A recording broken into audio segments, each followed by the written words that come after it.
All right. Hello, everyone. My name is Tim Horgan. I'm the Executive Director of the World Affairs Council of New Hampshire. So wonderful to see such a full and wonderful crowd here tonight. We really thank you all for coming out. I want to mention we are a nonprofit, nonpartisan organization, the World Affairs Council of New Hampshire, and we're dedicated to educating people about global affairs. We are pleased to see so many of you out tonight for this very important discussion with Ambassador Nicholas Burns. This promises to be an amazing event, and we're so excited to hear his comments tonight. However, first and foremost, I would like to thank our sponsors here who have helped to make this possible. We want to thank Southern New Hampshire University, our mission partner, for all that they do to support us. They provide an invaluable service, which is greatly appreciated. We also want to thank the New Hampshire Harvard Kennedy School Network and their chair, Rob Warner, for their wonderful support. I wanted to ask if anyone here tonight is here because of the Harvard Kennedy School or Harvard in general. If you could please stand up and be recognized.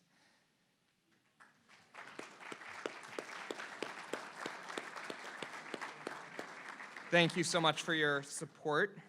We would also like to recognize the support of the Fulbright Association, both their alumni association nationally as well as their chapter here in New Hampshire. So if you're here with Fulbright, if you could please stand up and be recognized as well. Thank you. We also have a great number of patron sponsors here.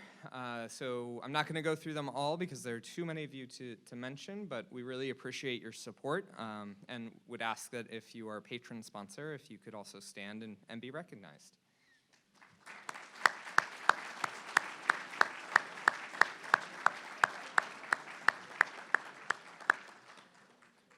So as I mentioned before, we are a nonprofit membership organization, and I would also like to thank our members for coming out tonight and continuing to support our efforts here. You really are the lifeblood of our organization, and without your help, we wouldn't be able to bring great events like this to the state. So for anyone here who is not yet a member, we would appreciate your consideration of becoming a member, and we will conveniently have a membership table on your way out where you can very easily sign up for a membership. Your membership really goes a long way towards supporting what we do here, allows us to bring great speakers to the state, and really help to educate people about what's going on around the world. As we talk about the future growth of the organization, I have the honor of announcing today that we just received a Charitable Foundation 3-year grant to help us to communicate out to the wider population and sort of work to expand our audience. But really what we know here in New Hampshire works the best in terms of growing audiences is word of mouth and personal connections. So for everyone here tonight, we ask that if you enjoy yourselves, if you think that this is a worthwhile organization, talk about it with your friends, talk about it with your colleagues, let them know what we're doing, and invite them to come to our programs. We really want to make these programs as accessible to everyone in the state as we can. We want to make sure that everyone is globally aware and educated because it is a very important thing, in our opinion, to make sure happens. We are living in a globalized world. We are making connections every single day. We are using products from all over the world, and without the support and understanding of a strong, peaceful global system, we are not going to be able to continue to enjoy the lives that we lead. One final thing before I give up the microphone. As we are a nonpartisan, nonprofit organization, I am required to remind you that the thoughts and opinions of our speakers and sponsors and everyone else are theirs and theirs alone, and may not necessarily reflect the views of the council, the organization, any of our sponsors, or our board. Having said that, we simply want to make sure that people understand we are the platform for discussion on top international issues. We are not the voice of it. We want you to make your own decisions based on the information presented. So, having said all of that, I want to thank you again for coming out tonight, and I would like to bring up John Bader of the Fulbright Association for some brief remarks.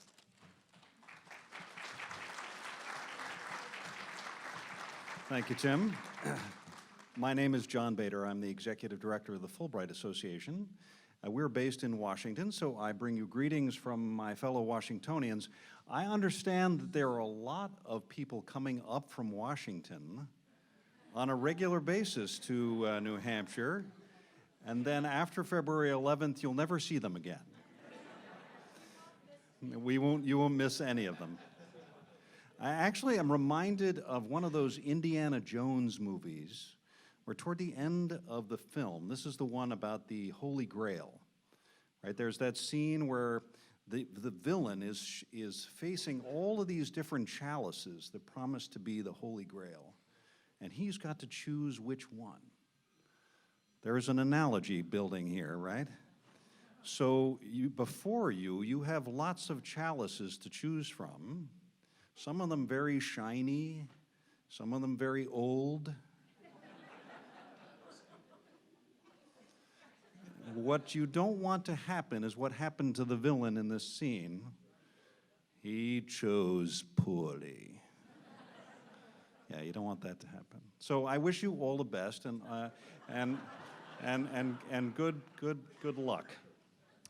I'm here to talk about two things. One is the importance of partnerships, and the second is the importance of political action.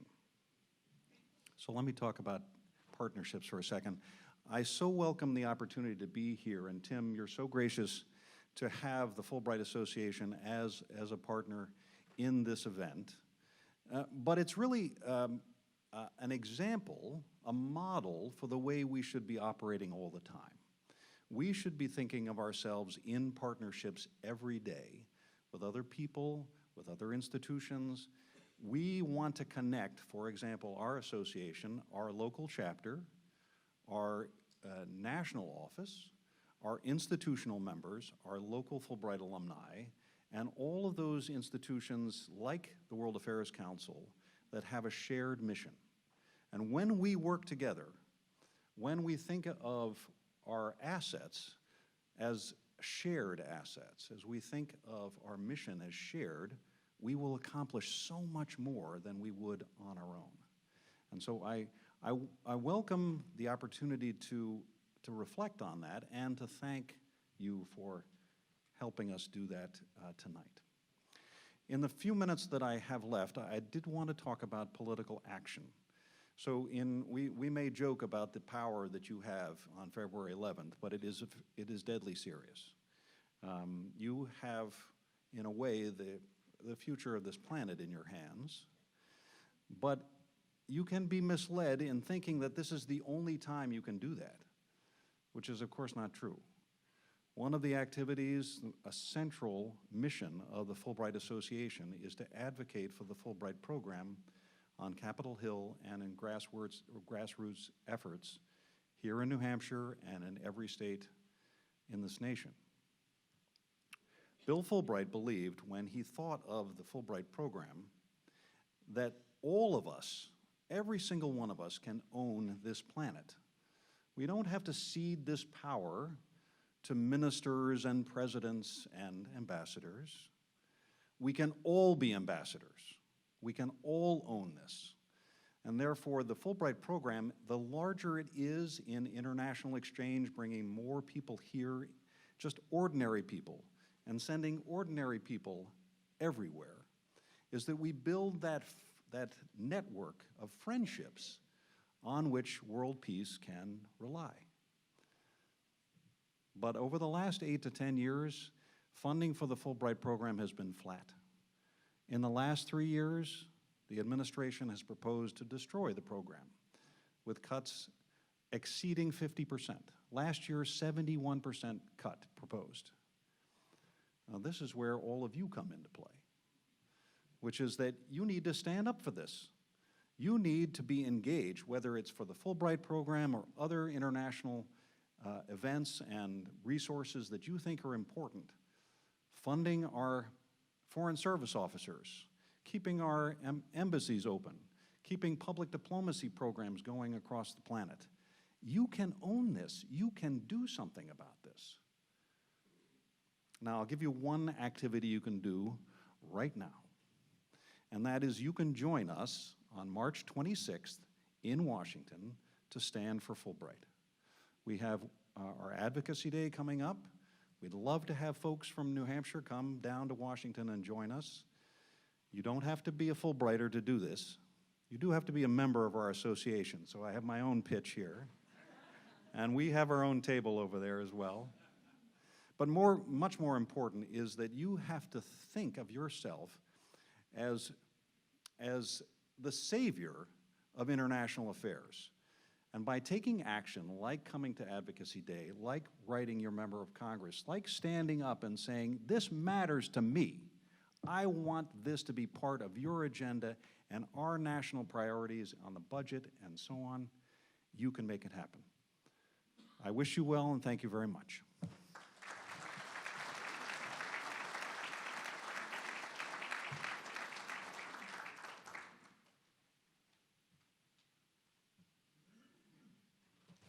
Okay, I'm back. So I'd like to take a moment to invite Ambassador Jim Smith, former ambassador to Saudi Arabia, up to introduce the Ambassador Burns.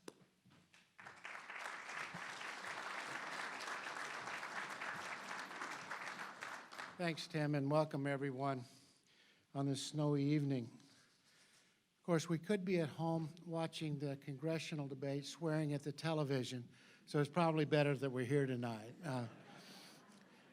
We're privileged this evening, though, to hear from one of the truly distinguished diplomats of his era, and from my own personal experience, one of the true gentlemen in the business of foreign policy. Nicholas Burns is the Roy and Barbara Goodwin Family Professor of the Practice of Diplomacy and International Relations at the Harvard Kennedy School. He's a founder and faculty chair of the Future of Diplomacy Project and the faculty chair of the Project on Europe and the Transatlantic Relationship.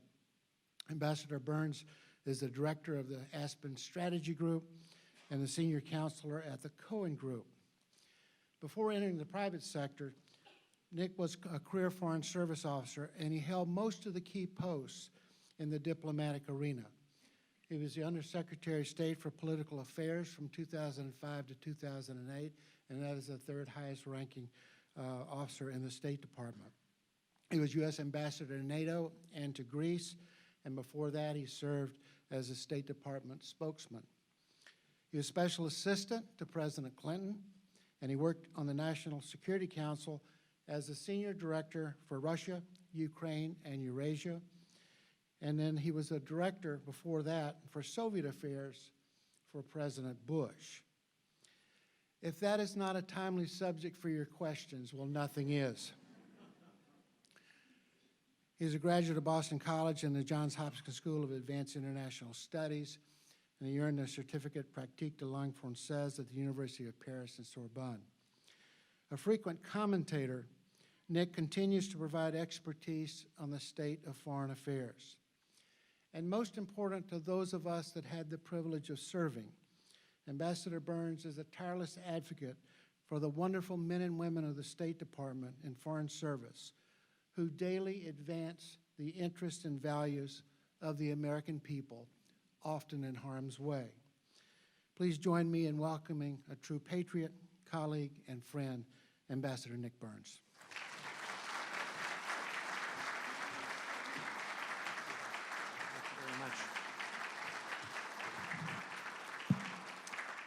Jim, thank you very much, and thank you for your service as our ambassador to Saudi Arabia, for your years in the United States military, for your years at Raytheon, which is an important part of what we do. Thank you very much. Good evening, ladies and gentlemen. Pleasure to be here. There are a lot of people to thank because I have a lot of friends in this audience. I come from just south of the border, but you know, we have a symbiotic economy, and I found that out today the hard way. When you try to drive north from Cambridge, Massachusetts at about 3:15 p.m. It took about 15 hours to get here. It felt like that. Fierce, or we say in New Hampshire, wicked traffic, right, in New England. I'm no stranger here. My sister Robin lives in Claremont, has for 40 years. My brother-in-law Richard has been a doctor there. 4 nephews raised, as Daniel Webster said, up there in the mountains of New Hampshire. It's where we make men. And my 4 nephews were made up in Claremont and Green Mountain, and we're proud of our association with Red Sox Nation North here in New Hampshire, and I'm proud to be here tonight.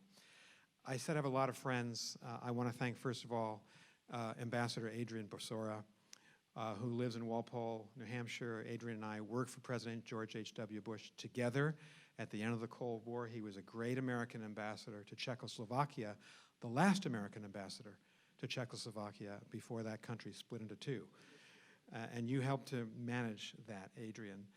Ambassador Dick Sweat, I think, is still here, great ambassador to Denmark for President Obama. His wife, Katrina Sweat, is running the Tom Lantos Foundation, based here in New Hampshire. Tom Lantos is one of the great men, the great people in American foreign policy. Congressman Lantos passed away in 2008. He was chair of the Human Rights Caucus in the United States Congress. He was bipartisan. He was a mentor of sorts to me and to a lot of other people. And so I want to thank Ambassador Sweat and Katrina for being here. I want to thank Rob Warner for being here because we're both partial to the John F. Kennedy School of Government at Harvard, and to the Kennedy School alums and Harvard alums who are here. Thank you all for being here. I've already thanked Jim. I haven't thanked Tim enough, Tim Horgan, for leading this organization, the World Affairs Council of New Hampshire. We have World Affairs Councils in just about every state. And some of them are kind of sleepy organizations that need an injection of people and of youth. This is a live organization. I mean, on a night where the president, for the 3rd time in the history of the United States, the president's about to be impeached, on a cold New England night, for you all to come out is, I think, a testimony to your belief both in the World Affairs Council, in Fulbright, and I'm a great believer in Fulbright. So I want to thank Tim for what he's done to run this organization, and thank all of you for being part of it. I do believe in Fulbright. I would just say, you do have a lot of visitors from Washington coming here. I know that. I think there is going to be one person left standing who will come back to campaign the general election. That's going to be Joe Biden.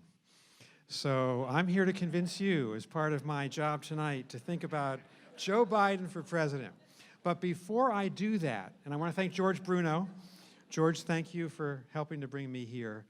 Before I do that, I didn't want to start with politics, did not. So many of our conversations at my university, I think in our homes, they're just so political right now. I actually wanted to take you through some issues on a bipartisan, nonpartisan basis, and try to answer the question, what are we facing as Americans as we look out of the world beyond our country, whether we're Republican or Democrat or independent, whether you're a Donald Trump supporter or a Biden supporter, whoever you support, what are we going to face the day after the election next November? It's a really daunting agenda. I think it's the most complicated, complex agenda that we have faced in our lifetimes. I'm not going to try to exaggerate. The revolution was a more consequential time, obviously. We had to decide whether to secede from an empire. And it was a close-run thing. There was no reason that we should have succeeded, but it was a miracle that we did, and we're the first country founded on an idea, and the idea is human freedom. And that makes us special and unique. That was a much more challenging time. The South's rebellion, and that's the way to think about it, against our union, that was the crisis of the history of the country. That was the most difficult crisis. Statistically, every family lost someone. 750,000 Americans died in a rather small country between 1860 and 1865. That was infinitely more difficult than anything we face now. And certainly my mom and dad, our mom and dads, a lot of us generation who had to go through the Great Depression, and then this terrible war, 16 million Americans in uniform, 400 1,000 Americans dead. We're commemorating right now this week the Battle of the Bulge, the bloodiest battle the U.S. Army has ever fought in the history of the United States. That generation went through so much more than we have. And so when a lot of times my students or my daughters who are younger say, this is the most challenging time in the history of the country, it's not. And sometimes we think the mountain's too high to climb. We can climb it. And I just hope we come out as Americans first, not as Democrats or Republicans first, and that we find a way to unite around the country. So I'm going to start on a nonpartisan basis and try to just give you my sense, and this is not going to be death by PowerPoint. I guarantee you. I'll go fast, and then we'll have a conversation. The professor and I are going to have a conversation, and then we'll take your questions. But I wanted to give you a sense, and I'm just going to step over here so that I can look at this set of slides as I try to take you through them. And if you can hear me now, I think you can hear me, give you a sense from one person's point of view of the big challenges that our generation and our kids are facing around the world, and really 5 trends that I think are now dominant globally that we Americans have to appreciate. And the first will not surprise you. It's all about the economy. We have military challenges. We've got political challenges. We've got climate change right in front of us. But we're going to sink or swim on the basis of the success of the American economy and the global economy. And we're swimming. We've been in an expansion for 10 years now. The length of this expansion since the dark days of 2008 and 9 is unprecedented in recent economic history. We've actually, most of us, not all of us, have never had it so good. We have the lowest unemployment rate since 1969. Now, I've been to Claremont. I go there every year. So I know that not everyone is doing well. But across the country, this is an interesting time. It may be just about to change. And I think that's what's got a lot of people worried. Every economy, major economy in the world is in positive growth. But the U.S.-China trade war continues. That was a truce on last Friday. I think President Trump deserves some credit. Let me say something nice about him as we start. He saw this massive problem of American job loss to China over the last 30 years, in essence because China didn't play by the rules. They didn't play by the rules of the World Trade Organization, and they took advantage of the United States and a lot of other industrial economies. And really the first president to do something about it that is consequential has been President Trump. I'm not a fan. I'm not supporting him. But when he does something that is good for the country, we have to thank him for doing it. I don't think we're going to emerge from this trade war until well past our election. That was a truce on Friday between the United States and China, but tariffs remain, theirs on our exports, ours on their exports, at fairly high levels, and I don't see any possibility of the U.S. and China settling this before next November 3rd. So we're in this, and President Trump, if he's reelected, is going to have to continue to fight it, or his successor on the Democratic side is going to have to do that. This is a warning sign. We are the 2 largest economies in the world by a country mile. And so when we continue to fight, the reverberations are felt globally. That's going to be a problem for global growth. And this is going to be a problem for global growth, because actually if you take all the EU countries together, and Adrian and I work together on these issues, that's the largest global economy, the EU countries together. And President Trump's been threatening trade war. And here I have a problem. China's the major issue for the United States and the American worker, and job loss in communities in New Hampshire and in Maine and Vermont, in New Bedford, Fall River, Lawrence, Massachusetts, cities that once were doing well and have seen tremendous job loss. China's the big focus. If we want to contest China, we should have Europe on our side, and Japan on our side, and South Korea on our side, and Canada and Mexico on our side, but we simultaneously sanctioned all of them as we sanctioned China, so you wonder about the tactics. And Germany, which is the engine of growth in Europe, the largest economy in Europe, the biggest manufacturing country in the world next to China, the great export nation, it's flatlined. I was just there 10 days ago. No economic growth. That's a warning sign for the rest of us about where the global economy is heading. India has been the fastest growth country in the world of the major economic powers the last 5 years. It's been growing at 7 to 7.5%. It's now down to 5%. It may go below 5% in 2020.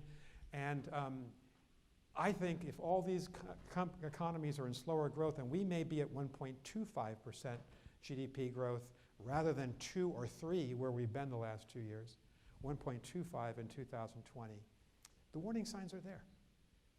And it's inevitable in a capitalist global economy that economies rise and economies fall, and markets go up and markets go down. We've been on a high.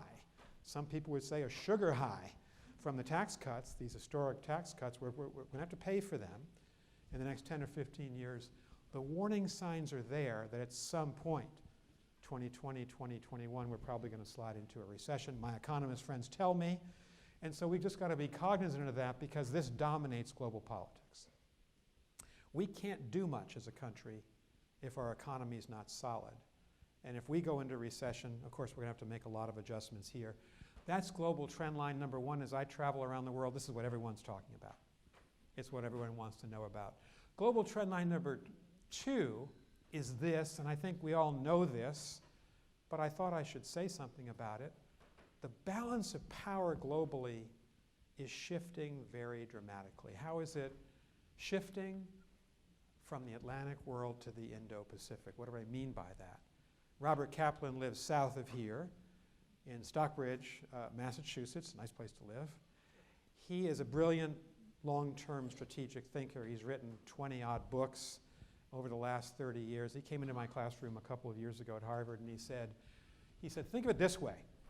He said, for most of the last 500 years, most of the economic and military power in the world has been here. And for the last 75 years since the end of the Second World War, and I guess you could date it back about 100 years in terms of economic power, it's been here.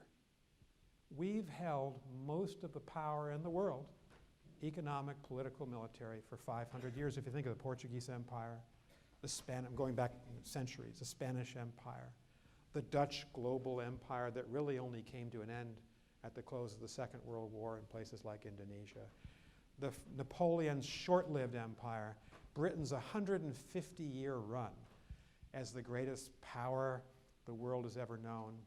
And then sometime in the Second World War, the torch was passed to us. We had the strongest economy. We had the strongest military. We were the leading country. That's about 500 years. And in the next 30 or to 40 years, most of that economic, manufacturing, political, diplomatic power is going to be here. But since our maps don't really tell the true story of geography, this country is an Atlantic country, but it's also our country, a Pacific power. Our strongest economy is in California. If California was an independent state, it'd be the 5th largest economy in the world. And a lot of dynamism in the Northwest as well. And so by 2050, there'll be 5 major global economies. The EU will still be a major global economy because of its vast size, but the other 4 are going to be China, the United States, Japan, and India. And by 2050, and certainly probably before that, the 4 strongest military powers in the world will be the United States, China, Japan, and India. And think of it another way. If you think of power right now, 50% of all oil and gas in the world is trafficked in. And Jim Smith, Ambassador Smith was ambassador of Saudi Arabia.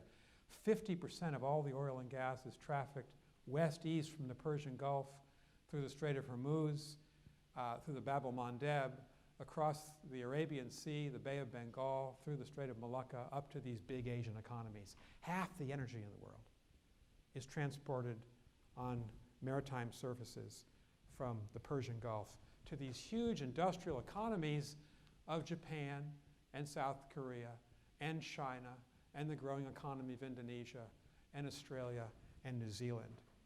60% of the container traffic, as we move goods, exports, swings west-east and east-west in the Indian Ocean and the Western Pacific. This is where the dynamism is.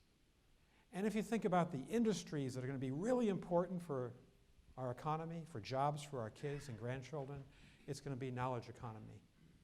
It's going to be biotechnology, artificial intelligence, quantum computing, nanotechnology, engineering, science, math, The United States does very well because of our research universities, because of our tech companies, because of our strength in science and engineering. But the Japanese, the Chinese, the Indians do well as well. And so balance of power shifting. This is going to be an attitudinal change for the United States. We are powerful. We're very powerful. In absolute terms, we're the strongest country in the world. If you measure power, political influence, number one, or military power, number two, or economic power, certainly, number three, or soft power, the ability of other people to believe we have an attractive culture. In our case, it's Silicon Valley, it's Hollywood, it's Martin Luther King, probably the most admired American in my career. Working for the U.S. government overseas is Martin Luther King. We have an attractiveness to American culture. It's our opportunity in immigrant society. It's the Declaration of Independence and the Constitution. We've got a lot of power in absolute terms, but in relative terms, a lot of countries are gaining on us. Let me give you a data point to illustrate that. In 1950, when most of the world, Asia and Europe, had been destroyed by the Second World War, the United States had 50% of global GDP. 50% of all the activity in the world, economic, was the United States. We're back down to about 22% right now, which is where an economy of $17 trillion and 326 million Americans should be. And Europe and China are just below us. So we're losing power relatively, and certainly my generation, Adrian and I and Jim's generation of diplomats, we were used to being the king of the hill. We were used to organizing every coalition and telling a lot of countries what to do. I think those days are over when China's a near peer, when the European Union in economic terms is close to us, when Russia still has nuclear weapons, and a very opportunistic, agile, devious, and cynical leader named Vladimir Putin. So we're going to have to learn how to punch in a diplomatic sense in a close fight and learn to defend ourselves in a way that we didn't have to do in years past. China's returning to global power. I use the word returning. If you read most articles and they talk about China, they say China's rising to power. Well, yeah, it's rising. But for 18 of the last 20 centuries, China's been the largest global economy. For 18 of the last 20 centuries. It's just been the last 2 centuries. Since the open door policy, the 1840s, the Opium Wars, when the European powers and the United States went in and carved up China. And after the Japanese occupation, 1937, 1945, and the terrible, terrible brutality of Japanese rule in China, that country, China was nearly destroyed. It was Mao that brought it back. We don't honor Mao. He was a mass murderer. But he did unify China. He brought it back, and it was Deng Xiaoping 40 years ago who led this extraordinary revolution to say, we're going to be a communist country politically, but we're going to be capitalist and compete on relatively free market terms. That has returned China inevitably to become, at some point, surpass us as the largest economy. Not in terms of standard of living, not in terms of per capita income. We're going to be better than China in those terms 50 years from now, but they'll be larger. It's going to be a psychological adjustment for Americans who've always been number one to accommodate to that. And we're in this incredible competition with them now. When we were working together for the last 40 years, until very recently, the policy of every American president and every Chinese general secretary of the Communist Party was, we're going to engage each other. We'll compete, but we mainly want to work with each other. Sometime in the last 2 or 3 years, I think it was this big issue that we've been confronting, and frankly that President Trump shone a spotlight on in 2016, American job loss, Chinese theft of American intellectual property, of our tech companies, China not playing by the rules. We've now transformed this relationship, and they have with us, into almost an entirely competitive relationship. The 2 strongest countries colliding, and colliding in strategic competition on 4 fronts. One thing we're doing is we are contesting who's going to be the strongest military power out here. Since September 2nd, 1945, that's the date of the Japanese surrender to General MacArthur in Tokyo Bay. That's the end of the Second World War, the final day we've been predominant. We've been most powerful. The United States has Japan, South Korea, and Australia as treaty allies.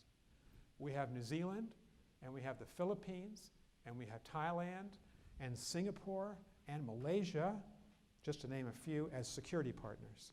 We have India, which is not an ally of the United States, but is now the second largest country in the world by population, aligning with us. Because everybody wants to limit China. Nobody wants to go to war with China, but limit China. The Chinese are trying to end the period of American military power in East Asia. And we shouldn't want the Chinese, in my judgment, to do that. It's too important that the leading democratic country maintain its military power here. Chinese are developing a blue water navy, ballistic missiles to push our US carriers off the coast of the Chinese border, cyber offenses against the American military. There's a real battle for military power, and you want to compete, but you don't want to collide. In the nuclear weapons age, God forbid we have a war with China. It would destroy life as we know it in both countries and destroy most of Asia as well. So this is going to be, I think, the single hardest thing we do is to not back down, hold our position. I just spent 3 weeks in Australia in October. They want us to stay. I go to India a couple times a year. They want our Navy and Air Force to be working with them.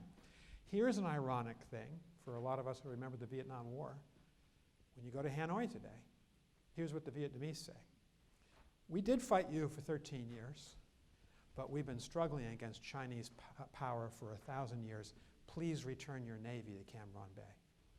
And for a lot of, I was 17 when the war ended. I didn't serve. I was a high school student when it ended, but I remember the war. And for those of us who remember how Vietnam tore us up as a country, it's highly ironic that they want us back to help defend against China. So this is a big battle for military predominance. The second battle, who's going to be the most powerful technologically? And the way I'd frame that for you, we did a whole conference at the Aspen Institute a year and a half ago, is think of military power. What's your image of military power today? What represents American military power? Battleships, carriers, aircraft carriers, tanks, nukes, drones, F-35s, Joint Strike Fighter, our new fighter. Right, drones, computers. So if we came back 20 years from tonight, and we were all alive, and we all got together and said, what constitutes military power? We likely wouldn't say any of the things we've just said, except for maybe drones. Because in the next 10 to 20 years, there's a race on for the technology of the future. It's going to be based on artificial intelligence. It's going to be based on machine learning, based on quantum computing, the ability to break any code. If the Chinese could break all our codes, they could know how to activate or deactivate our nuclear weapons, which are engineered by codes. And biotechnology. So think of it this way. Here's the way I think of it. In 1914, at the start of the First World War, the Russians and Poles rode into the war on horseback. And by 1918, 4 years later, the tank had appeared for the first time, and the aircraft had appeared for the first time. We're in that cycle. 15 to 20 years from now, aircraft carriers will be too vulnerable. They'll be in mothballs in some port in the United States. Manned fighters by men or women will be a thing of the past. We'll be fighting in space.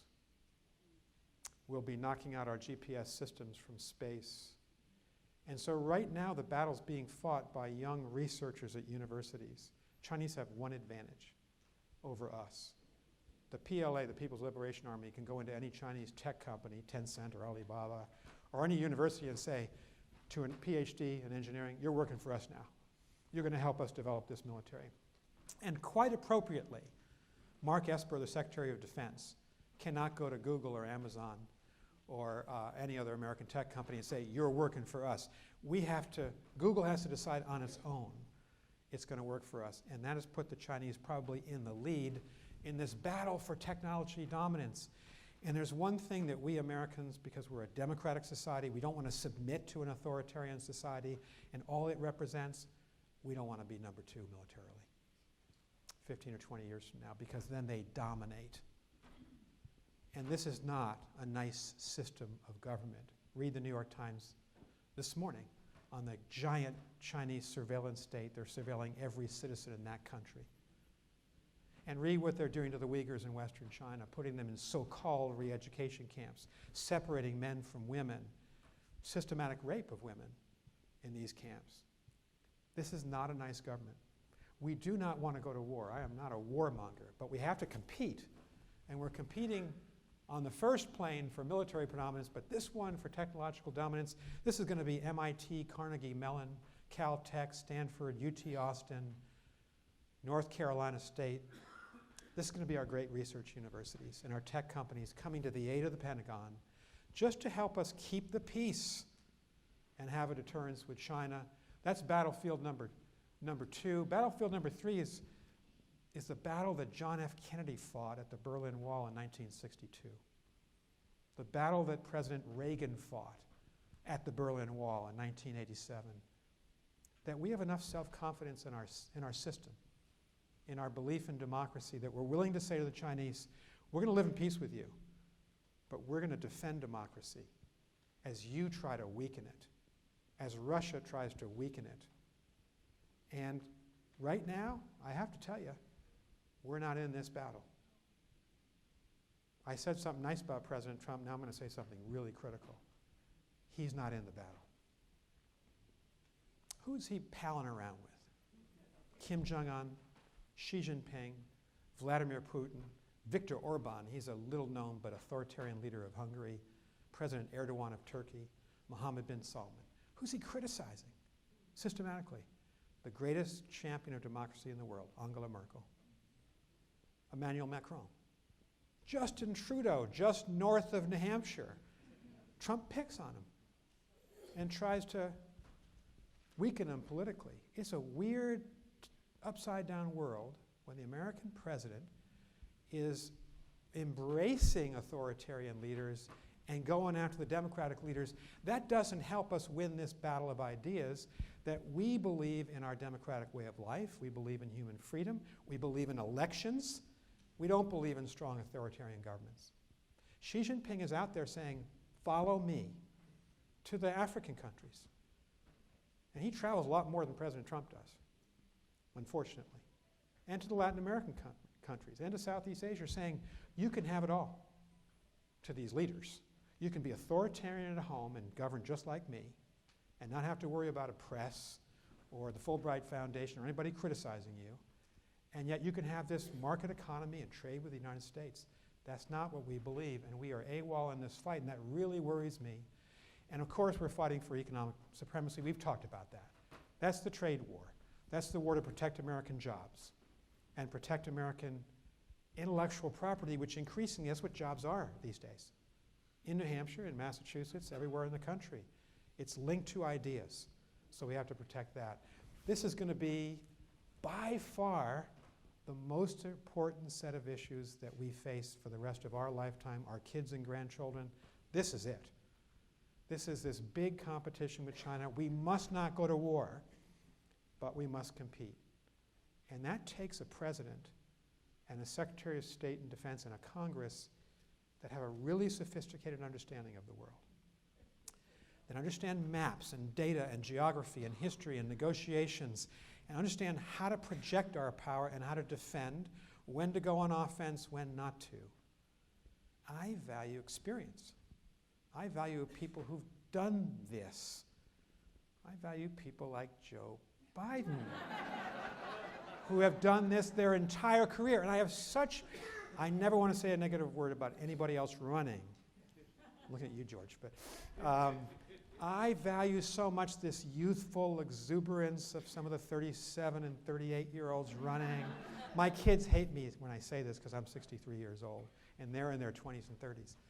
For me, having worked in the government for 5 presidents and 9 secretaries of state, I do think experience is essential when you're going up against Xi Jinping and Vladimir Putin and Mohammed bin Salman. I don't think this is an entry-level job. And that's how I see both this competition. We need good men and women on our side, and also our election. We can talk about all this later in the Q&A section, but Europe's weakening. Russia's not done yet. Don't underestimate Putin. He's the longest-serving global leader. He's 20 years in power. He's cynical and he's brutal, but he's effective. And right now, we're not pushing back in the way that we should against Vladimir Putin.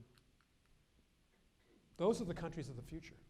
Maybe our grandchildren will say, those are the power nations. Not yet.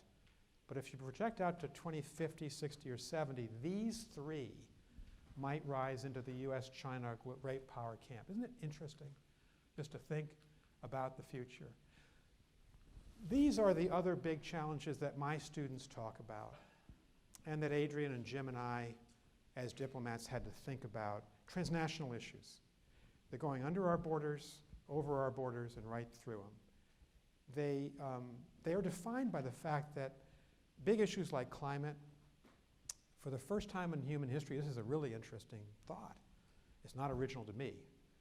For the first time in human history, every single human being on Earth is being affected by certain problems. That's never happened before. There are 7.6 billion people in the world. Every single one of us is affected by climate. I can't imagine, we have a lot of climate deniers in this room. You wouldn't be part of the World Affairs Council probably if you were. We're the only country that has a significant number of leaders in the country who don't believe in the science. Of the 1,300 global scientists, I'm an acceptor of the science. If we don't organize the world on climate, we're going to pay for it very soon. Our kids will, and our grandchildren will. And right now, there are 195 nation states in the United Nations system. There are 194 states part of the Paris Climate Agreement. One state is not in it. Anybody know who that state is? It's us. President Obama worked with Xi Jinping and the Europeans and Japanese to mold the Paris Climate Agreement of 2015. President Trump took us out. I think any successor to Trump on the Republican side, as well as the Democratic side, will put us back into this fight, which is a science fight. It's also a political fight to mobilize all of us as citizens around the world. I think you're exactly right. You know, the power has got to be with us. Acting here in New Hampshire and Massachusetts, acting nationally, acting internationally, to change our ways. And to get off carbon by 2040 or 2050, if it's not too late. To use our engineering power to think about a clean energy future. President Obama and President George W. Bush, by the way, were all about that. President Bush was putting billions into research on this. Battery research, solar power, wind power. George W. from Midland, Texas. He understood it. Rex Tillerson, former chairman of ExxonMobil, who came to Harvard at my invitation in September. You know what he told my students? He said, this is the biggest fight. He said, as an oil person, I understand we have to transform the economy. And yet our leader right now doesn't want to understand that we have to do this. We've got to organize there. We have to organize on human trafficking. That means we have to organize globally. And the US, because of our power, has to be part of it. And we know a lot about crime cartels and drug cartels in the United States. We think about the opioid epidemic in New Hampshire and Massachusetts alone. Single biggest crisis, I think, in both of our states. Single biggest crisis, and the single biggest loss of life is to young men and women, and middle-aged men and women, dying from the opioid crisis. Cyber challenges, are bank accounts being invaded? Everything from bank accounts being invaded to the Russians running a cyber offensive against our 2016 elections, to the North Koreans breaking into Sony's database and injuring Sony, to space-based wars built on cyber offenses, pandemics. We got really lucky with Ebola 5 years ago, really lucky that it didn't spread into Nigeria from Sierra Leone and Liberia and Guinea. If it had gone into Nigeria with its 90 million people, then it races around the world, and it reaches Manchester, and it reaches Abilene, Texas. And so we need to organize globally, and our country's good at this, to help the rest of the world surmount these problems. This is where international politics is heading. It means you can't just stay at home if you're a great power. You can't dig a moat around the country, and build walls to separate ourselves from our neighbors and pull up the drawbridges and say, it's 1819 again. It's 2019. We live in this global world where everything affects everything else, and we've got to have that mentality. And we largely have had until this administration, where we've kind of marched back 40 or 50 years into the 1950s and 60s, and we act like we can just stay at home and not be involved in these major human dramas, which leads us to the role of the United States. Here's the big question for me. We've had a bipartisan consensus where every Republican president since Eisenhower and every Democratic president since FDR and Truman has basically said, we need to lead. We need our military to be strong. We need to have alliances. What's American power based on? It's based on the fact that we have these East Asian allies. It's based on the fact that Canada and 28 European countries are in the NATO alliance with us. Our alliances magnify our power. Our alliances make us bigger and stronger, and it divides the work. More taxpayers, German, Canadian, French, pay for the Afghan war, not just Americans. More soldiers from those countries are with us. I was the American ambassador to NATO on 9/11. And when I couldn't reach Washington because, I don't know if you remember, the State Department, Defense Department, and White House were all evacuated. Defense Department was attacked. And they worried about Flight 93. I couldn't reach anybody for several hours. I was sitting there in Brussels, Belgium with my military and civilian staff, and the phone rang. And it was Ambassador David Wright, the Canadian ambassador to NATO. He said, have you thought about invoking Article 5 of the NATO treaty, which says if one of us is attacked, all of us are attacked, and we'll all rush to the response of the other. And the huge irony was that that Article 5 was put in place in 1949 for the United States to go a third time across the Atlantic, the pond, to save Europe from a likely Stalinist attack in the early 1950s. The huge irony is the first time we ever invoked Article 5 was September 12th, 2001. My phone kept ringing that day. German ambassador, French ambassador, Norwegian ambassador, Icelandic ambassador, Danish ambassador, we're with you. And the next morning at 10 a.m. Brussels time, 6-hour time difference, I called Condoleezza Rice, who was then the National Security Advisor. She'd been up all night. Of course, we'd been attacked. We'd lost 3,000 people. We're trying to figure out the response. I said, Condi, I'd worked for her before. I said, Condi, the Allies want to invoke Article 5. She said, go for it. I said, thank you, but I need the President's permission because when we invoke Article 5, that's a declaration of war against al-Qaeda. She said, go for it. I said, but Condi, I really think it's an act of war. I personally feel that I need the President's, and she cut me off. She said, go for it. I said, I'll take that as the President's personal instruction. We'll go for it. And I was just about to hang up the phone and go down and vote around the NATO table to go to war against al-Qaeda when she said one more thing. She said, it's good to have friends in the world. Wow.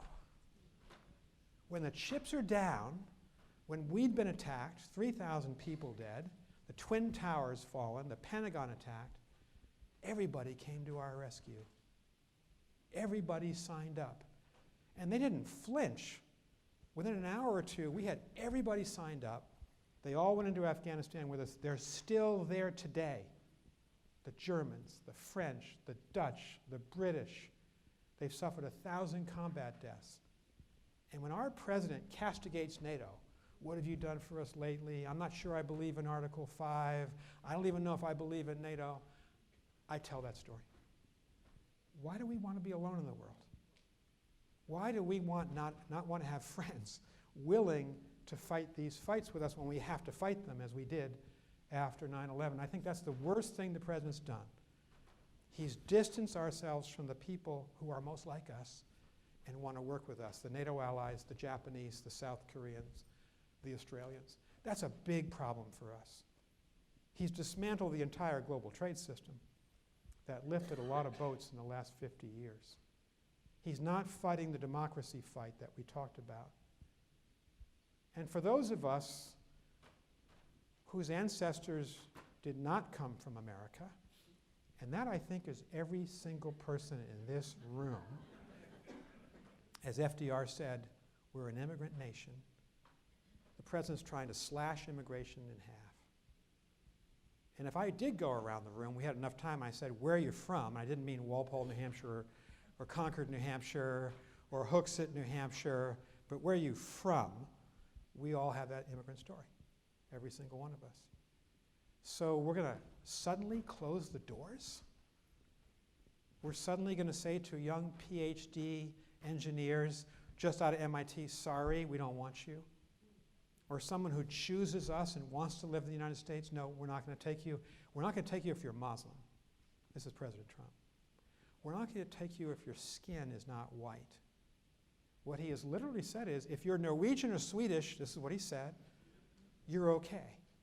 But if you're from Syria, or Iraq, or Nigeria, or Indonesia, you're not okay. That's not the American way. Imagine if they'd had these tests for my grandparents who came from Ireland, or any of your grandparents or great-grandparents, or some of you who might be immigrants.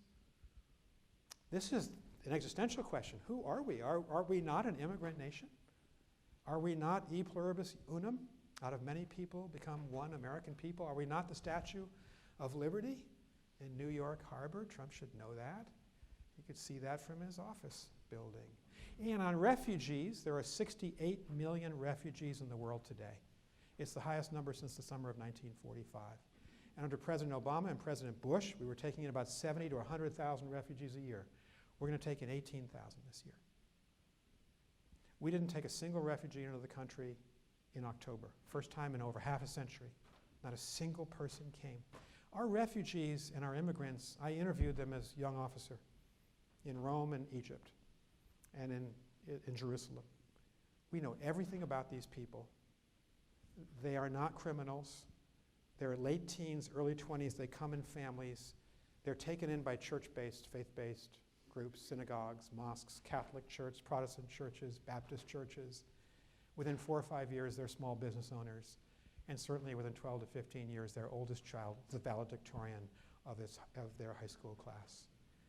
And there are so many stories like that. We're going to cease being that nation. I think we have a lot to consider when we think about our international and our national priorities. I interviewed Condi Rice at a public forum a year and a half ago in Colorado. I asked her the following question: what do you worry about? The question I thought I was asking was, are you worried about Kim Jong-un, North Korea going nuclear, Iran? Are you worried about Putin? What are you worried about? Without missing a beat, she said, we've lost our self-confidence. She's not an overt critic of President Trump. I don't even think she was thinking about him. She was just saying, somewhere along the way, we lost this faith that we've got something to give to the rest of the world, that we do have to lead. We don't have to fight every fight. The major battles are here at home. The major effort has to be here, but we have to be active in the world. And I have never forgotten that, and it really made me reflect on where we went awry. Maybe it was the Great Recession, maybe it was the Iraq War going the wrong way, and it did. Maybe it's the fact that we're still fighting in Afghanistan, 19 years after we were attacked, too long. You can't fight forever wars. And we've lost 4,500 young men and women in Iraq and 2,400 plus people in Afghanistan. Maybe it's that. But ultimately, she's right. We need to get our self-confidence back in both of our parties, all of us as citizens, to believe that America has something to offer the world. Have I thoroughly depressed you? I'm seeing worried looks on people's faces. True story. I gave a talk like this at Harvard 4 or 5 years ago to students, and my wife Libby came to it. It was an evening talk, and we were walking home in Cambridge, Massachusetts. I said, "How'd that go?" And there was a pause. And she said, "You're depressing everybody." I said, "What do you mean by that?" And this was a teachable moment for me. She said, "I get that we got all these challenges, but what are you hopeful about?" And frankly, I'm a college professor now. And I thought, it's true. I mean, I'm not really giving people any sense of hope. It's all about the problems that we're facing, which is pretty daunting. So at the end of every semester, I teach classes of 50 to 75 students every semester. I And these are students from all over the world. In a class of 70, I'll probably have 20 different nationalities, and they're millennials. So I poll them online. I say, what are you hopeful about? My wife told me to ask you, what are you hopeful about? Don't tell me what you wish for, world peace forever. But where are the positive trend lines? I've just gone through all the negative ones. And I think this is the point, yeah. So I've been doing this now for 4 years, and they're pretty consistent results. And it's pretty electrifying to think about human possibility, the good things that are happening. The world has lifted more people out of poverty in the last 40 years than at any other previous time in human history. About 1 billion people have gone from abject poverty to a middle class in the last 40 years. In China, about half of them. In India, in sub-Saharan Africa, in Brazil, in the Caribbean. This is a tremendous human accomplishment. It's really been the capitalist global system and a lot of job training and a lot of economic growth that has done this. This should be, I think the newspapers should be obligated to put this on the front page once a month just to make us feel that we're making progress. We're making progress here too. We have not eradicated a global disease since smallpox, and within 2 to 3 to 4 years, we will eradicate polio. I'll bet a lot of people here have family members. My mom did, 1949, polio victims. It only exists now in Afghanistan, Pakistan, and Nigeria, in isolated villages where village elders don't want their kids vaccinated. Bill Gates says within 2 to 3 to 4 years, it can be eradicated if those vaccine programs reach these isolated villages. He also says that malaria, which last year killed 500,000 kids below the age of 5 in sub-Saharan Africa, can be wiped out, eradicated in his lifetime, and he's a young man of 64 years of age. We can do great things. HIV is now more a chronic illness where people can live lives, good lives, not a deadly illness because of the presence of antiretroviral drugs. That's the goodness of faith-based groups, of the US government, of the EU, aid to people to purchase these medicines. This is a tremendous advance, and the rise of women. It's not happening everywhere. It's probably not happening to any great extent, although limited in Saudi Arabia. It's not happening, unfortunately, there are 1.6 billion Muslims in the world of the 7.6 billion people. Not happening in wide swaths of the Muslim world, given patriarchal societies. It's happening in Europe. It's beginning to happen here. The young men in my class, as well as the young women, say this is the door we can push open on, and women can rise to true positions of leadership in our society. And the promise of technology always shows up in this poll. It's a double-edged sword, technology, but young people, being more optimistic than older people, tend to think we can cure cancer. We can create a carbon-free world. Isn't that? And that's that youthful ambition. I'm just looking at some of the young people here in the front row. You can do that if you put your mind and collective effort to it. And I wanted to give us all some hope tonight. Our presidents, candidates coming to vote, to ask for your vote here, ask them about this. Part of it is, what are you going to do to defend us? That's what Adrian and Jim spent almost all of our time on. How do we defend? That's a noble thing. How do we advance human progress? How do we make the world more peaceful, more stable, more just? That, we have to give more time to that. At universities like Southern New Hampshire, in our societies, our government has to. And we can do these great things because they are happening. And we don't even read about it in the newspapers. Last thought.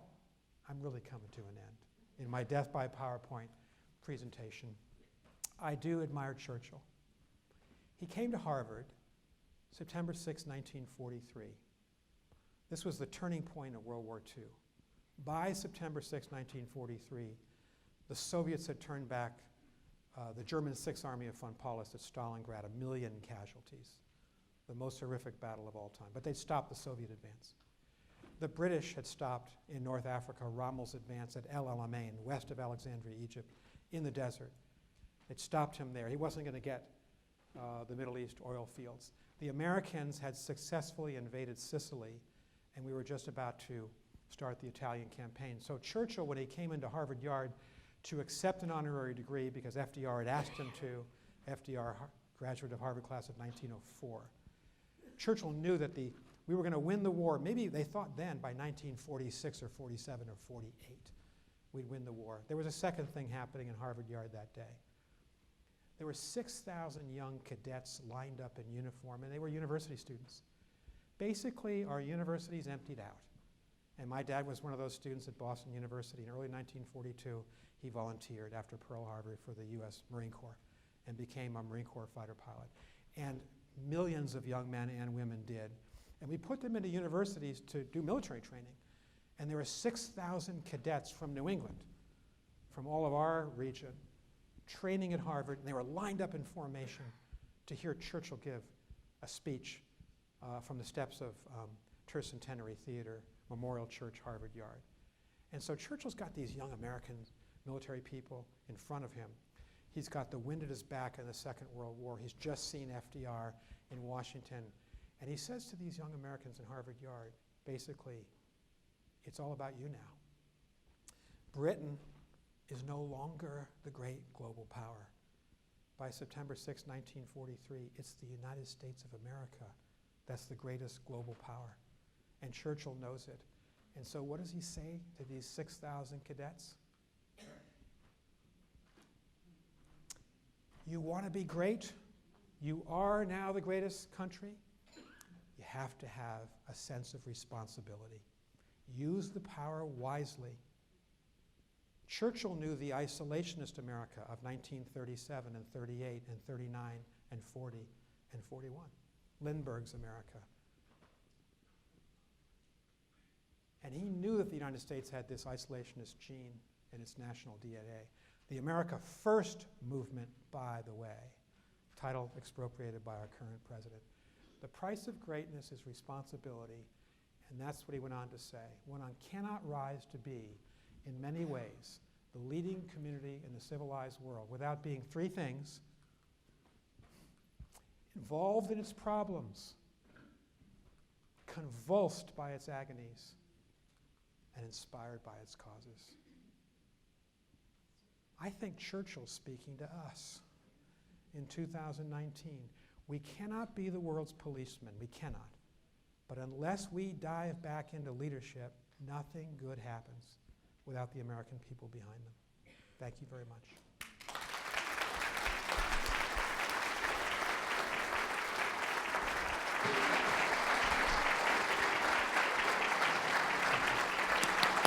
That was fabulous.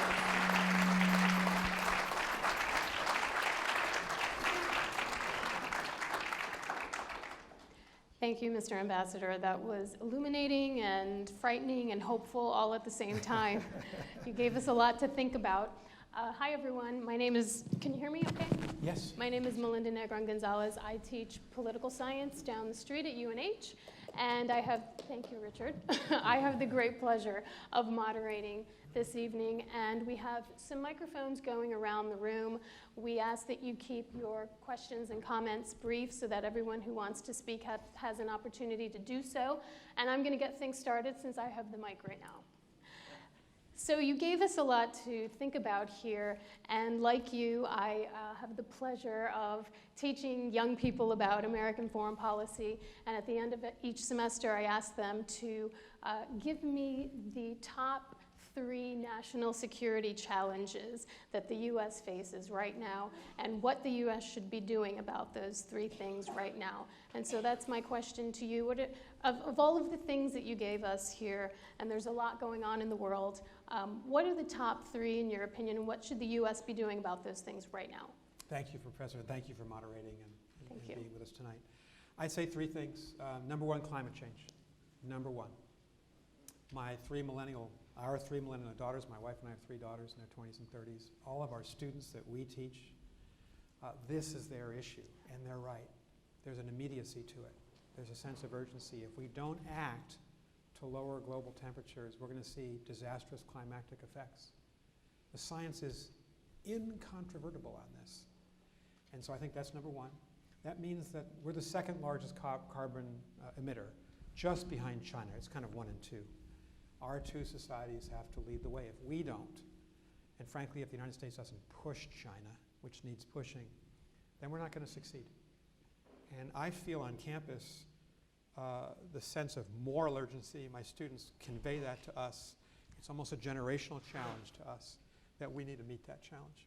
Number two is the China issue. I talked a lot about it. I just say this is going to be really difficult for any president to balance when do we cooperate with China, climate change, managing the global economy, pandemics. We can work with them. And when do we compete? And how do you defend in the competition sphere without descending into war? Because war is irrational and suicidal in the nuclear weapons, chemical weapons, cyber age. That balance, that's going to be probably the most difficult thing, and that's why I prize experience and sophistication among our presidential candidates and people who are ready to do their job at day one. And you know from my comments now, I don't think that President Trump at all measures up. He's so deficient, at least in my estimation, of what it takes to be a good president. I think he's showing us that. And number three would be the defense of democracy. I referred to it, but who has the, Condi Rice asked us to be more self-confident. Who has the self-confidence? Where do we find it? Xi Jinping, Putin, Mohammed bin Salman, shameless self-confidence after the murder of Jamal Khashoggi, shameless. We're not acting self-confident. Let me probably be bipartisan. I was upset and almost angry with President Obama when he wouldn't defend the Syrian people when they were attacked by chemical weapons. When he said he would, he drew a line in the sand. Every 8-year-old boy, girls are too smart, knows what that means. You know, in the hard-bitten world of the Middle East, if you draw a line in the sand and say, if you cross that, I'm going to hit you, and President Obama said twice in 2012, don't cross that line. Well, they did, and we did nothing, and a lot of people died. Maybe it started there, and we see it under President Trump. Failure to defend democratic society, democratic principles. I worry about that. It's not really a military thing. It's more of a, we're ready to defend our friends, stand up for our friends. And right now in Europe, Erdogan's a dictator. In Turkey, Orban's a dictator. In Hungary, Polish government's authoritarian. Merkel's embattled. A lot of crazy people on the far left and far right think they have answers. It's violence. It's populism. And I know you study this, and you obviously know a lot more about this than I do, but this is one of your fields. I feel we're not standing up the way that President Reagan would have, or President Kennedy. Those are my top three. What are yours? Oh, I actually agree with all of those. I would add the challenge from Russia is something that the U.S. should be thinking about right now and addressing. But yeah, I find that climate change among my students is typically number one. Yeah, mine too. Yeah. Mine too. Thank you. Welcome. So I will open it up to the crowd. And here comes the microphone. We can start right here. Hi, thanks so much. You gave a great lecture, and it's the kind of thing that was like soothing to me, but I always force myself to look at it the other way. And one of the things that I was reflecting about, even in Dr. Rice's comments, is that in some respects, after reading the Afghanistan study, have we also maybe lost our arrogance? Because even though obviously I love democracy, from all of our years living in Riyadh, I realize, and also looking at Afghanistan, that the challenge, and honestly we're seeing it now in our own country, between the models, strongman model, a more participatory model, but having the ability to understand cultural differences that set these models in context is an important thing. Yeah. So there's something there. I kind of think we had self-confidence, but also we were assuming a lot that didn't take into account cultural differences. Yeah. On the other hand, I have to say that now we're being forced ourselves to really reflect on our own values and our own needs within our own country for what model is appealing to us now. Right. So just a comment, basically. Thank you. That's a very thoughtful comment. And we'd have to design an entire course at UNH or Harvard around that question. I would just say one thing, but we might both want to answer this. Hindsight is 20/20, and one of the advantages the three of us have left government is you can look back, and if you're honest with yourself, where did we succeed and where did we fail? And I've often thought about 9/11. I was angry at Al-Qaeda.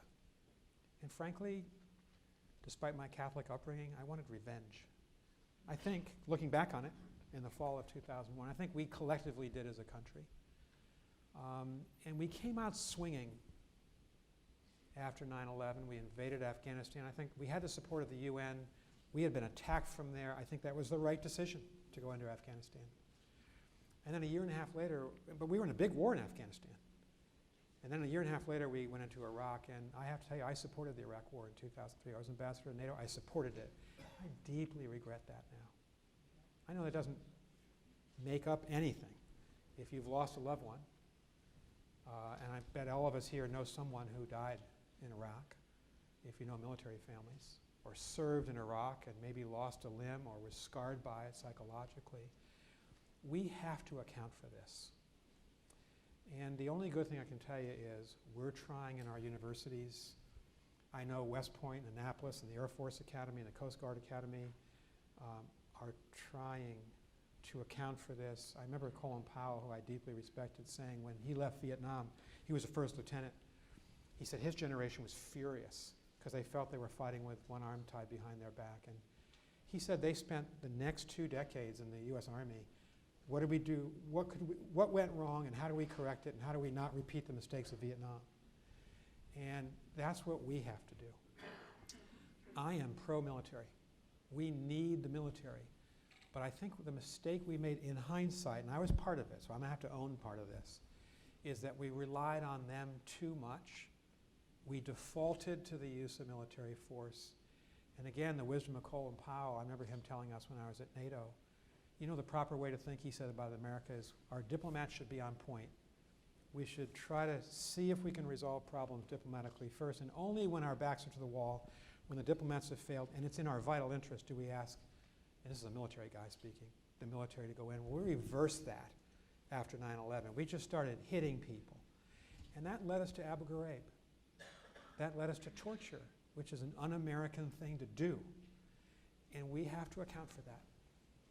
All of us who are involved in it have to account for it, and our students maybe learn from our mistakes. That's why we teach. That's an attempt to begin to answer your really arrogance, hubris. We're better than everybody else. That's not self-confidence. Arrogance is not self-confidence. It goes way beyond. And I think we were guilty of arrogance, all of us, at least in the government, from time to time after 9/11. I would add one thing. Your comment made me think about a talk I went to recently in the DC area. It was the Conference for Armed Forces and Society, and the keynote speaker was an academic by the name of Michael Desch, who just wrote a book basically lambasting academics for not writing more policy-oriented academic articles for policymakers. We've sort of locked ourselves in our ivory towers, and then we get angry when Afghanistan isn't going right, and all of our theories enabled us to predict that it wouldn't go well, that some of the things that we wanted to do in terms of state building were actually impossible, but why weren't we saying so more loudly or telling the right people? And there's a disconnect, I think, between academia and the policymaking community, especially when it comes to foreign policy. And so I think perhaps maybe some of that hubris was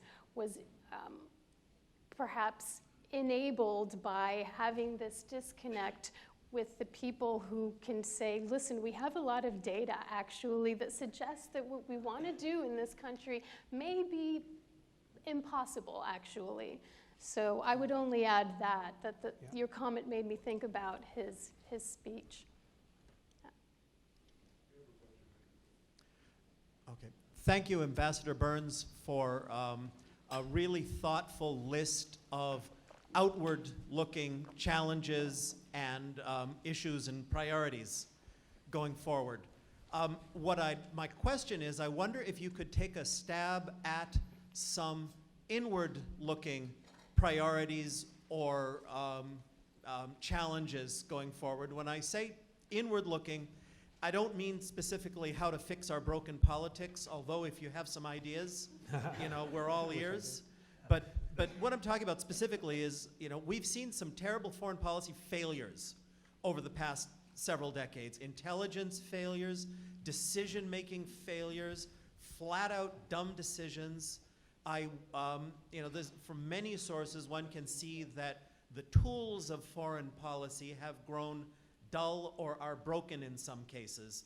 And perhaps you could talk about that a little bit and throw out some action items going forward to rectify this. Thank you very much. I think you're right that we've got to look inward and we've got to account for our failures. I've mentioned many of our failures. We have a lot of successes too. We stopped the wars in Bosnia and Kosovo, saved a lot of people, and lost very few of our own. That was President Clinton in the 1990s. We quadrupled aid to Africa under President George W. Bush, have done a lot of good things to help African countries to succeed. So we've got successes and failures, but you're right. I tell my students, we probably learn more from our failures than our successes. We need to be honest with ourselves. I think that we have, if you think of the our arsenal of power, it's 3 legs. We have the military, 2.5 million people active duty and reserve.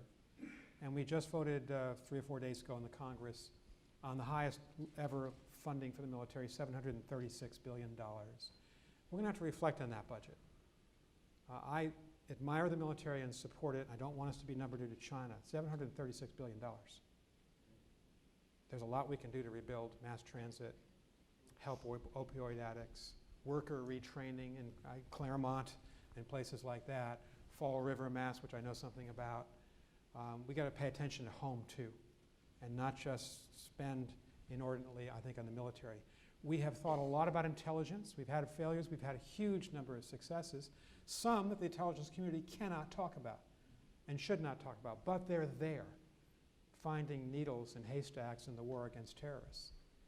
We've, on the other hand, is a 3rd leg of our national strength, diplomacy. 8,500 diplomats and 2.5 million people in uniform. Adrian and I were career diplomats. Jim was a diplomat as ambassador to Saudi Arabia. We have starved the State Department. President Trump's tried to cut the budget by 31% in 2017, 23% in 2018. Interestingly, a coalition of Republicans and Democrats in the House and Senate blocked him both times to say, we're spending so little as it is, $54 billion on the State Department, USAID, and all American foreign assistance. Everything we do overseas in the civilian area is $54 billion. Everything we do in the military realm is $730 billion. And Congress understands you've got to stop the bleeding. We need to rebuild the Foreign Service. And when Mike Pompeo, the Secretary of State, and President Trump failed to stand up for Masha Yovanovitch, Ambassador Masha Yovanovitch, and Ambassador Bill Taylor, and George Kent from Cambridge, Mass., and Jennifer Williams and David Holmes, the 5 Foreign Service officers who testified in October because they received a subpoena to do so, and because they were taught that their oath was to the Constitution, not to an individual. The president tore them down. He subjected them to ridicule. Mike Pompeo failed to stand up for them. We're going to have to rebuild a broken State Department when we defeat President Trump. I want to defeat him on November 3rd, 2020. The Senate may acquit him in this kind of trial without witnesses and evidence that apparently we're going to get in the Senate. Okay, if that's what Mitch McConnell wants to do. But we, the people, get to decide on November 3rd. He has torn down the State Department. And frankly, for anyone who served in the government or any citizen, to hear the president subject the FBI again this morning in a tweet saying they're liars and cheaters, the CIA, the Justice Department, he's at war with the U.S. government, the nonpartisan civil servants of the U.S. government. I mean, I haven't said enough about tonight how much he has weakened us and divided us. And I just think it's a moral imperative to defeat him. And New Hampshire is ground zero in this fight.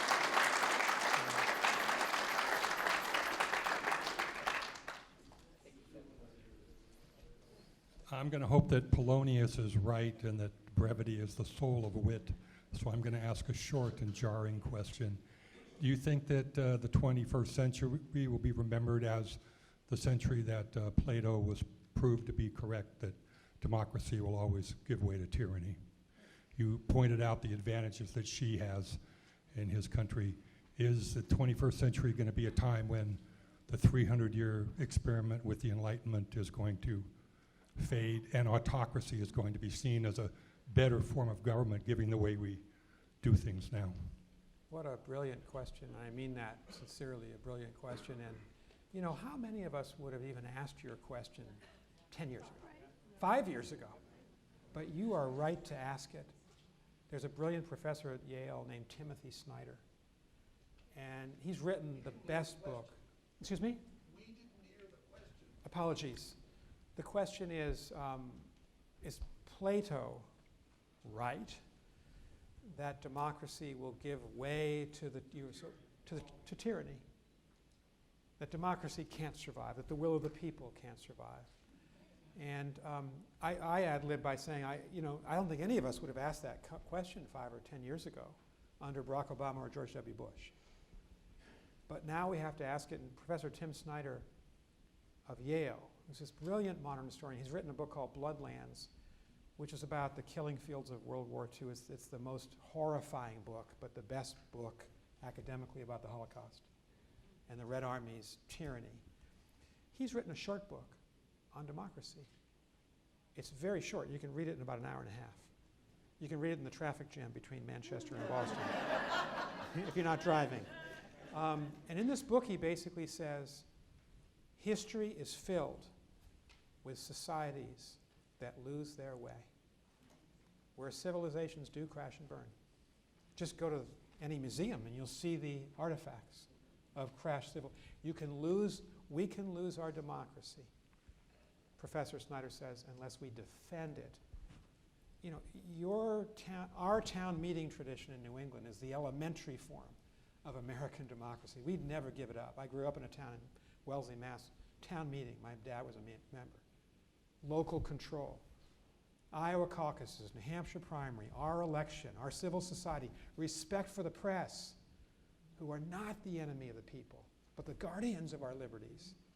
That's Article 1. That's Hamilton and Madison saying to us, safeguard the press from tyranny. We could lose our democracy. It is not some kind of exaggeration. We have to defend it. I loved what you said about Fulbright. It's up to us. It's not up to the Supreme Court. It's up to us to defend our democracy. And my view is, no, we're not going to lose it. Because Xi Jinping and Putin and MBS appear strong, but they don't have the will of the people behind them. At some point, the Chinese people are going to say, we don't have access to a free internet. We're imprisoned. We can't worship if we're religious. We can't say what we think because we might be imprisoned. I think at some point, this is going to turn on them. Putin's going to fall or die, and some dictator's going to fall after him. If we safeguard our democracy, we're in control. And so I'd rather have our hand in this poker game or our setup on the chessboard than their hand. But you do need leaders who believe in democracy. Joe Biden, Pete Buttigieg, believes in democracy. But let me be ecumenical.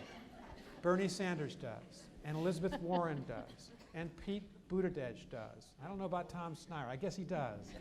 Deval Patrick does. Michael Bloomberg does. Who am I missing? Amy Klobuchar definitely does, and Cory Booker does, and Michael Bennett does. Yes. Yes. And Xi Jinping doesn't. And frankly, I'm going to say something I never thought I'd say. I don't think Donald Trump does. I think he's at heart an authoritarian personality. I'm not a psychologist, but he's sure acting like it. He makes me worried. Vote him out.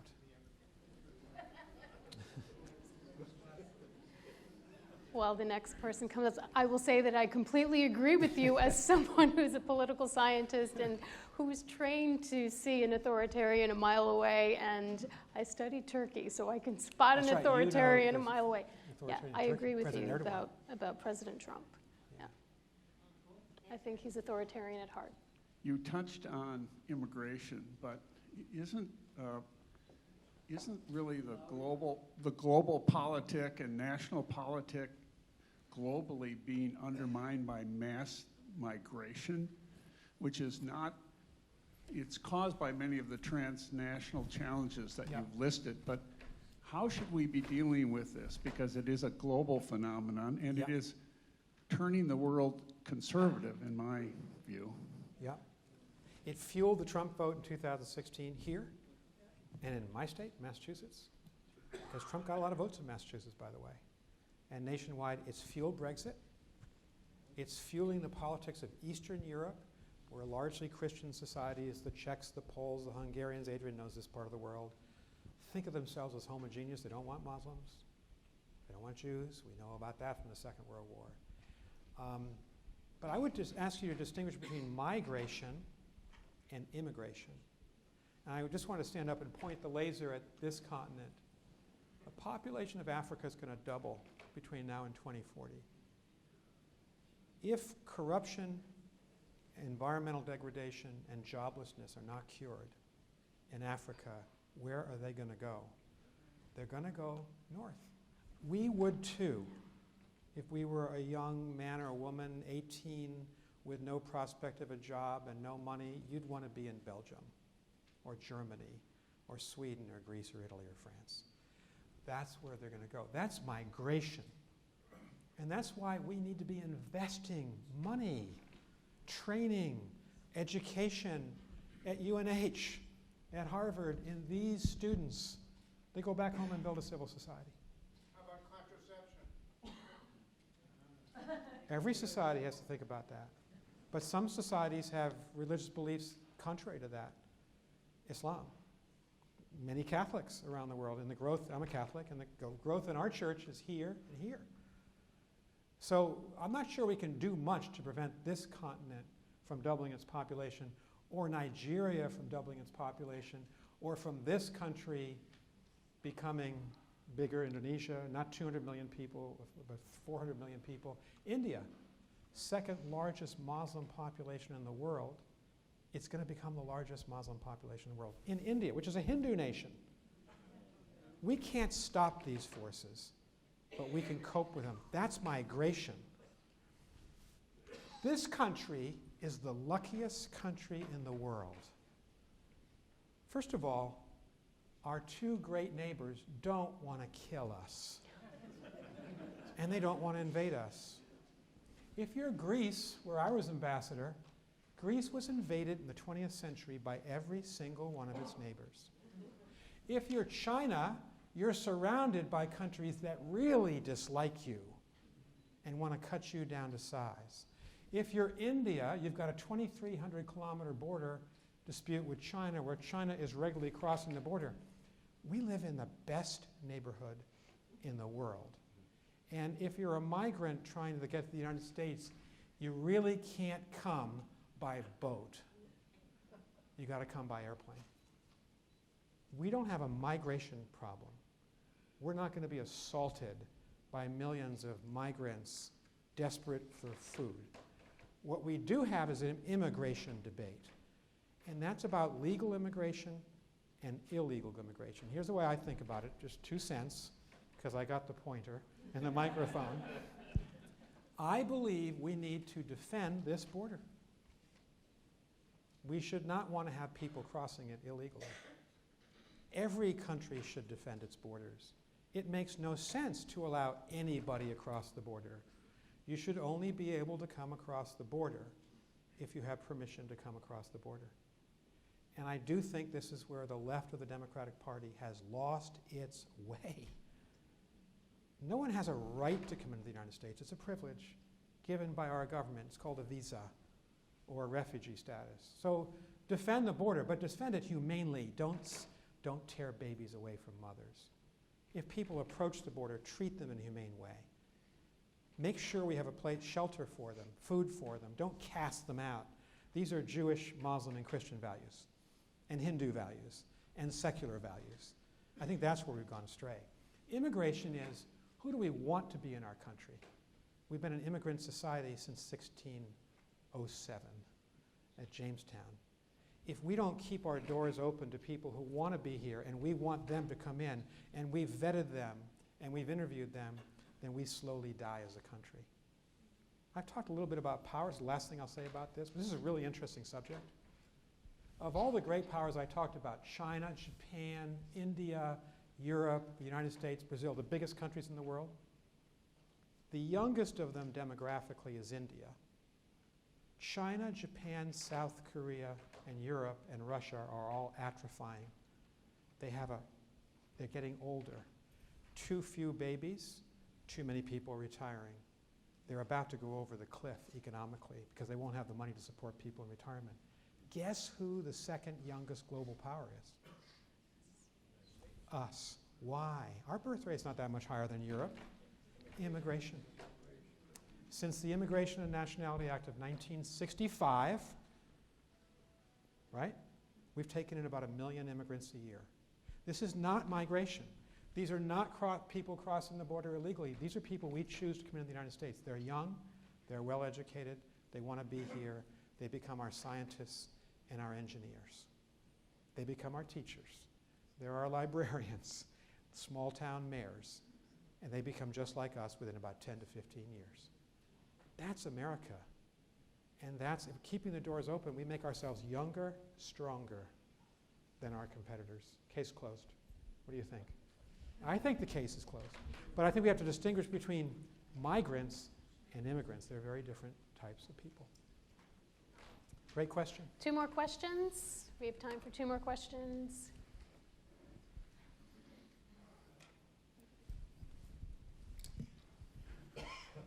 You painted a very nice picture of the world economy getting stronger. There are people lifted out of poverty before. But I think a lot of people don't feel that. There are people both here and abroad who look and they do see a great increase of wealth, but they're not getting it. And they're worried about feeling left behind. They are feeling left behind. And so that inequality is feeling greater and greater. And along with immigration, that's one of the things that's pushing the rise of nationalism again. We'd hoped, I hoped, that we'd left that behind sometime after World War II, but it's back. And what do you do about that? Yeah. I think you put your finger on it. Inside the United States, we haven't talked about that at all. I just have opinions. I don't have any degree of expertise. I think our 2 biggest problems right now are income inequality and race. We can leave race aside for a moment and just focus on, but we're back to a divided society by race, and the president has divided us by race. On income inequality, the data shows that the majority of Americans are much better off now than they were 40 years ago. But a significant minority are not better off. And it's interesting, in our New England economy, which 100 years ago was built on textiles, shoe manufacturing. Think of Brockton, think of Manchester, right? Think of a lot of our river cities, the Merrimack, right? New England, think of Providence. Those jobs are all dried up. And we've had to try to convert the New England economy on the fly over the last 40 or 50 years. That's been our drama in these 6 states. And income inequality is real. We have a regressive tax system. When I was growing up in the 60s, we had a progressive tax system. We didn't have these enormous gaps between the billionaires and the middle class, much less people living below the poverty line in places in New Hampshire and Massachusetts. I think it's the biggest problem we're facing. And frankly, I'm going to say, I think Elizabeth Warren's got some very good ideas. And she's thought deeply about it. I think Mayor Pete's got good ideas. I know Joe Biden's got good ideas. I don't see President Trump talking about income inequality. And the irony is he's got a lot of support from people who've been affected by it. But his policies, the tax cut's going to bankrupt us. Our budget deficit in the U.S. government is going to exceed $1 trillion. And that's separate from the national debt, which is many more trillions. And so we got to be smart, and I'm not sure giving a sugar high to wealthy people. And of the Fortune 500, there was an article in the press yesterday, something like 200 of the Fortune 500 American companies don't pay any tax at all. It's not fair when all of us pay taxes. No one here, I think, pays nothing, the way many corporations do. I think it's that issue that we need answers on. Trump was smart enough to see it, but now we need Democratic candidates to say, here's what the answer is. And I think if you go check out Joe Biden's website, you're going to see a lot of good ideas on the answer. But could you connect it back to the notion of nationalism? Because that's what I see rising in Hungary and Poland. Yes, it's people like Trump saying to people who have been victimized by inequality, your enemy are wealthy people in Manchester or Boston or Los Angeles or San Francisco, dividing us. And that's what the Brexit debate, I think, has been about over the last 3.5 years in the United Kingdom. That's what the authoritarian figures in Eastern Europe are saying to their population. It's these other people, it's the Jews. They're back to saying that, which is criminal, considering what happened during the Holocaust. Or it's the Muslims. Or it's Tony Blair. They're blaming everybody else but themselves. That's the nationalism that brought us Hitler and Mussolini and the Japanese imperial staff in the 1930s. I mean, I often think if FDR and Dwight D. Eisenhower could come back, I think they'd have so much to tell us because they did go through the war and the Great Depression. They'd tell us to be internationalist, not nationalist. They'd tell us to be outward-looking, not inward-looking. They thought, they were reflecting back on the First World War and the rejection of the League of Nations and American isolation as the problem they were trying to resolve at the end of the war into the 1950s, and they got it right, and now we're beginning to reverse their wisdom. So as a voter, I'm looking for candidates who can help heal us at home, stop dividing us, lead us positively, don't call people names. President's got a nickname, usually abusive, for almost everybody who opposes him. He demonizes all of his enemies. That's not how Ronald Reagan acted. He was a civil, polite person. He united Americans. I actually didn't vote for him, but I respected him. And I know he united us. That's who we need. We have some people around here that have had their hands up for a while. Thank you for a fascinating presentation. I just want to push you a little bit on one dimension here of these global challenges, major trends. Very, very nicely done.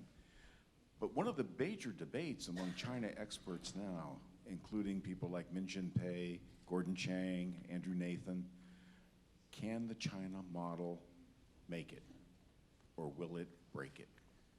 And if the China model makes it, that's a very different world in your scenario 20 years from now. If the China model breaks it, or if we break the China model, if we concentrate on doing that, the outcomes are really very difficult to see. Yep. So I'll be very brief because we want to get a couple more people in, but this is we definitely have courses at UNH, at this university, at all of our universities on your question. President Clinton said back in the 90s, President Clinton said back in the 90s, he said, our problem may not be a strong China, our problem might be a weak China. So one thing we do not want to wish for is the collapse of China, given its economic weight. If China were just to collapse in a revolution, say, boy, the tsunami would hit Manchester and Hooksett, and it would hit Los Angeles, and it would hit every other city in between around the world. So despite my dislike of the authoritarian communist system, we cannot be rooting for the utter collapse of China because it's just too powerful a factor in all of our lives. But I definitely do not want to see China to become that number one power, political, economic, military power that we are today. I want us to be that. Because despite where we get it wrong, our sins, we're a good country. We're not imperialistic. We're good-hearted. We're a solution-oriented country, and we're outward. I'd rather have us in that position. I want us to be ahead of China 30 years from now. And the Chinese are determined to be number one. There's a competition underway. I do think that they're on a high right now, but they're going to hit some big obstacles, and their people are going to begin to object to the draconian control over their lives of the Chinese surveillance state. When I was in China for 2 weeks, my wife and I were this summer in 5 Chinese cities. In Libya, my wife started to count the cameras, surveillance cameras, everywhere, in parks, in malls, on any street, camera after camera, facial recognition. We're all, if you've ever been to China, you're fingerprinted, we're all in some big database. Now, we're not going to be affected by that as Americans, but Chinese citizens, they live in fear of their government. We don't live in fear of our government. Yeah. So I think, I like our strengths. I think we are a stronger society because of our system of government than they are. I like our chances in this competition. All right, I think we can squeeze in one more question. Okay. Who's the lucky person? Okay. Well, thank you. I think everyone agrees, it's very comprehensive.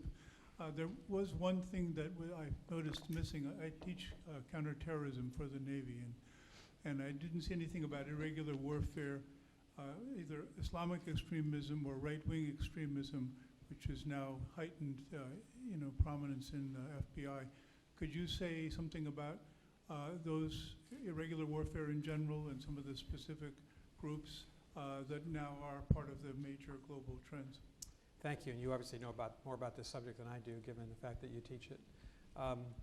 So these global trends are the summary of a 3.5-month course that I teach called Great Powers at Harvard. Behind it is 3.5 months of data and slides that go much deeper into the issue, so forgive me for leaving counterterrorism off. It's interesting, after 9/11, we said to each other, the Bush and Obama administrations, that countering terrorism was the supreme national objective of the United States overseas. And we were right to after we got hit hard on 9/11. In a way, I won't say we were lucky, but it could have been worse. If Al-Qaeda had used chemical weapons, depending on the winds in Manhattan, think of northern New Jersey, think of the rest of New York City, the 5 boroughs, they could have killed 30,000 people on 9/11. If they'd used biological weapons, they could have killed 300,000 people. It could have been worse. And what really frightened us, think of Jim and Adrian and I serving together, is think of an evil terrorist group with a nuclear suitcase bomb in the middle of Manhattan. It could have been, and that really focused us in those decades after 9/11. We're still in that fight. We made a big mistake thinking we could put a big land army into Iraq and fight it that way. We got smarter. George W. in his second term, President Obama, and now President Trump. I'm going to say something good about him. I think basically there's no chance an American politician will make that mistake again. Put 150,000 American troops into a desert kingdom. We're fighting asymmetric warfare. We're fighting with special forces. We're fighting with intelligence apparatus. We're fighting with others around us, helping us. And we've learned how to fight terrorist groups. It's not with big land armies. It's with SEAL Team 6. It's with the CIA. It's with the NSA. It's with the British. It's with the French. It's with the Nigerians. It's with all of our friends around the world operating with us. President Trump made a big change to that policy in 2017 at the end when he said, in his national security report, he said, fighting terrorism is still a major national priority, but countering Russia and China is now the supreme objective of our foreign and defense policy, and I agree with him.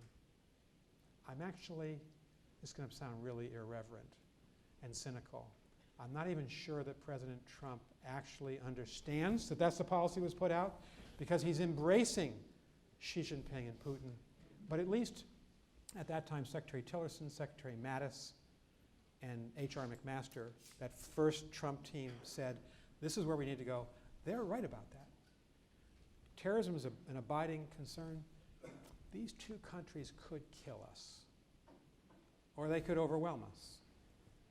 And we can't let that happen. So countering them peacefully, not fighting them, is the biggest priority, I think. I think the administration is right about that. I think any future president will probably see it that way, too. All right, thank you very much, Ambassador. Thank you.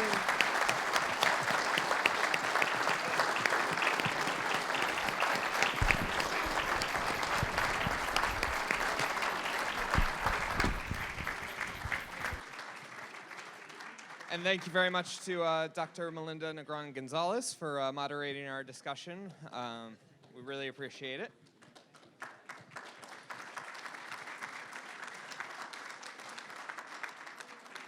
And thank you to all of you for coming out and supporting the organization.